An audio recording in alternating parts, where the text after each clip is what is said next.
Friends, कैसे हैं? शिक्षा अध्ययन में आपका स्वागत है। आज हम कक्षा 10 समांतर श्रेणी 5.3 का क्वेश्चन नंबर 11 करने वाले हैं। सबसे इम्पोर्टेंट क्वेश्चन है इस एक्सरसाइज का। यदि किसी एपी का n पदों का योग कितना है? 4n minus n square. इसका प्रथम पद s1 क्या है? प्रथम दो पदों का योग क्या है? दूसरा पद क्या है? इसी प्रकार तीसरे पद और 10वें और 9वें पद ज्ञात करिए। चलो, अच्छा क्वेश्चन है।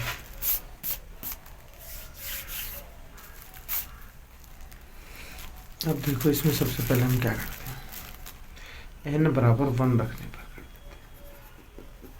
ठीक है, तो S1 कितना होता है हमारा? S1 ये हमारा फॉर्मूला इसमें लिखा हुआ। फॉर्मूला क्या है? 4n माइनस n स्क्वायर, ये फॉर्मूला है। तो S1 कितना होगा? S1 n की जगह 1 हो जाएगा तो कितना हो जाएगा? 4 मल्टीप्लाई 1 माइनस 1 की पावर 2, यानी कि S1 किसके बराबर होता है? हमारा A1 के बराबर होता है, नहीं होता। S1 देखो, सुनो, प्रथम पद का योग कितना होता है? S1, और प्रथम पद क्या होता है? A1। तो दोनों के दोनों इस सीक्वेंस में बराबर होते नहीं होते। तो S1 इजिकल टू कितना आ जाएगा? 4 माइनस 1, या S1 इजिकल टू 3 आ जाएगा। अब S2 क्या होता है हमारा? S1 तो हमारा निकल के आ गया। S2 क्या होता है? S2 क्या होता है? A1 प्लस A2 होता है, नहीं होता है ना? A1 plus A2 is equal to, हम कितना दे रखा है उन्होंने? फॉर्मूला ही रखेंगे हम, 4n माइनस n स्क्वायर। ठीक है, तो S2 कितना हो जाएगा हमारा? अब इसमें n बराबर 1 रखा था, अब n बराबर 2 रख लेंगे। तो क्या हो जाएगा? S2 is equal to A1 plus A2 is equal to 4 multiply 2 minus 2 की पावर 2। S2 इजिकल टू कितना हो जाएगा? 8 माइनस 2 2 जा 4, या S2 इजिकल टू कितना हो जाएगा? 8 में से 4। अब एक बात बताओ, S2 हमारे पास है और हमें A2 निकालना है, तो हमारे अकॉर्डिंग क्या आ गया ये? S2 बराबर कितना होता है? A1 plus A2 is equal to कितना आ गया हमारा? 4। आया नहीं आया?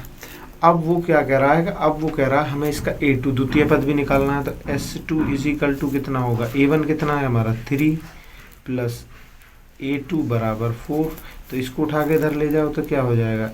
इसे छोड़ो, यहाँ ध्यान दो, क्योंकि हम S2 से निकाल रहे हैं। अब इसे देखो, A2 इजिकल टू कितना हो जाएगा? 4 माइनस 3, या A2 इजिकल टू कितना हो जाएगा? 1। A2 हमारा 1 होगा, नहीं होगा? बहुत बढ़िया, समझ में आ गया। अब देखो, एक चीज़ आपको पता होगा, D यानी कि सर्वांतर क्या होता है? D इजिकल टू क्या होता है हमारा? A2 माइनस A1 होता है, नहीं होता? अब D इजिकल टू A2 कितना है हमारा? 1 माइनस कितना हो जाएगा? 3। तो D बराबर कितना हो जाएगा हमारा? -2। अब उसने बोला है हमसे क्या क्या निकालना है हमें। हमारे पास सारी चीज़ आ गई, दूसरा पद भी आ गया, तीसरा 10वां, तीसरा व 10वें और 9वें पदों को ज्ञात करिए। चलो, तीसरा पद हम कैसे निकाल सकते हैं भाई?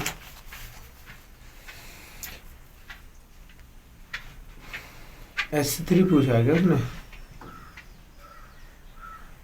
दूसरा पद तथा तीसरा पद और 10वां पद। चलो, तो भाई S3 इजिकल टू क्या होगा हमारा? A3 इजिकल टू तीसरा पद क्या होगा? S3 माइनस S2, है ना? अब देखो, अब S3 के लिए हम इस फॉर्मूले में 3 लिख लेंगे। Sn वाले में क्या है हमारा? 4n माइनस n स्क्वायर, तो n की जगह हम 3 रख लेते हैं ना। तो ये हो जाएगा हमारा S3 इजिकल टू कितना हो जाएगा? 4 मल्टीप्लाई 3 माइनस 3 की पावर 2, और ये क्या हो जाएगा? -4। फॉर्मूले में है ना इसमें।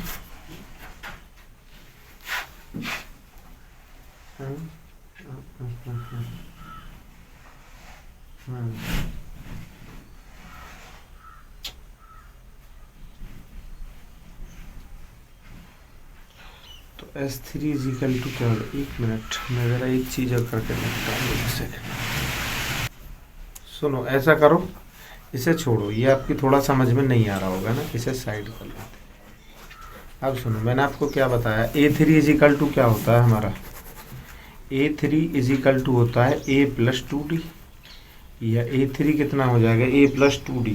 A कितना है हमारा, A हमारा 3 निकल गया था ना, +2 मल्टीप्लाई D कितना है हमारा -2, तो A3 कितना हो जाएगा 3 -4, या A3 इज इक्वल टू कितना हो जाएगा -1।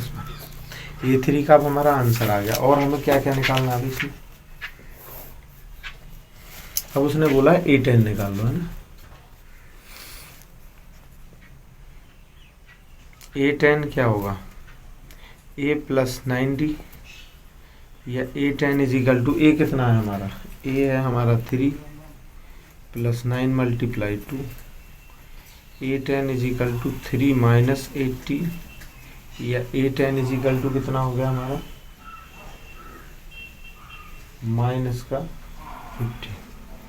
अब A10 हमारा -50 आया नहीं आया, देखो दो आंसर आ गए। अब उसने पूछा nवां पद निकालना है ना। nवां पद कैसे निकालेंगे, n की जगह हम 1 रख लेंगे, ठीक है। तो nवां पद हो जाएगा Sn - 1, ये फॉर्मूला होता है, ठीक है। तो Sn की जगह उसने क्या दे रखा है हमें, 4n - n² माइनस, अब 1 की वैल्यू क्या हो जाएगी, -n² + 6n - 5, ठीक है। तो ये जाएगा हमारा 4n - n² + n² - 6n + 5, ठीक है। तो n से n कट गया, 4n और 6n में से 4n गया, कितना गया माइनस का, तो 5 - 2 है हमारा आंसर, ठीक है। तो ये हो गया हमारा क्वेश्चन नंबर 11। अब हम क्वेश्चन नंबर 12 कर लेते हैं। उसने कहा है, बहुत प्यारा क्वेश्चन है, ऐसी प्रथम 40 धन पूर्णांकों योग याद करिए जो 6 से विभाज्य है ना, जो 6 से कट सकते हैं। विभाज्य किससे, 6 से। अब एक बात बताओ, कोई संख्या 6 से कब कट सकती है, जब पहली संख्या 6 हो, दूसरी 12 है ना, तीसरी 18, चौथी 24, तो 40वीं कौन सी होगी, 40वीं कौन सी होगी हमारी,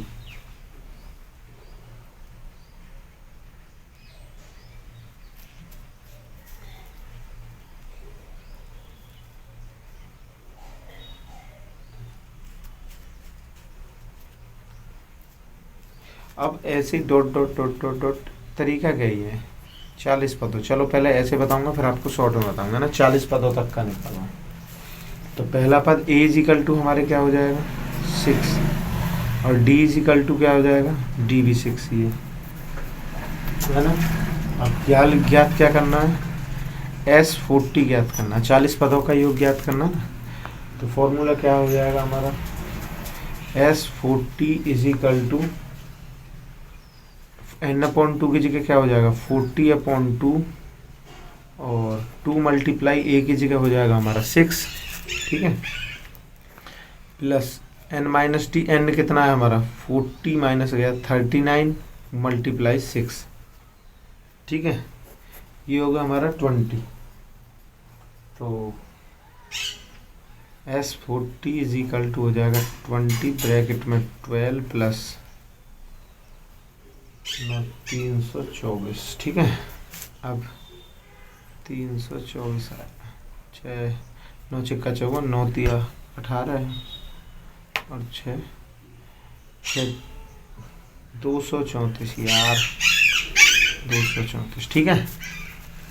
अब देखो मैं इसे क्वेश्चन को तरीके से और कराऊंगा, आप टेंशन मत लो। S40 इज इक्वल टू कितना हो जाएगा 20 गुणा 4 2 6 3 और 1 4, 246। S40 इज इक्वल टू कितना हो जाएगा हमारा 4920, है ना। अब देखो हम पहला तरीका क्या करते हैं, हमारे पास फॉर्मूला क्या था, एक फॉर्मूला होता है हम पे S40 is equal to n/2 bracket में A + an, ज़्यादा रायता फैलाने की ज़रूरत ही नहीं है ना। पहला पद हमारे पास क्या आ गया S40 इज इक्वल टू पहला पद हमारे पास वो 40/2 और ए कितना है हमारे पास 6 प्लस ए एन कितना हो जाएगा 6 की गुणा 40 में कर लो 240 एन कितना हो जाएगा हमारा 240। ठीक है, अब ये कितनी बार गया 20 बार गया, नहीं गया है ना, ये 20 बार गया तो S40 इज इक्वल टू कितना हो जाएगा 20 गुणा 240 या S40 इज इक्वल टू 4920। ऐसे भी होगा ऐसे भी होगा, जैसा आपका मन है आप ऐसे समझ।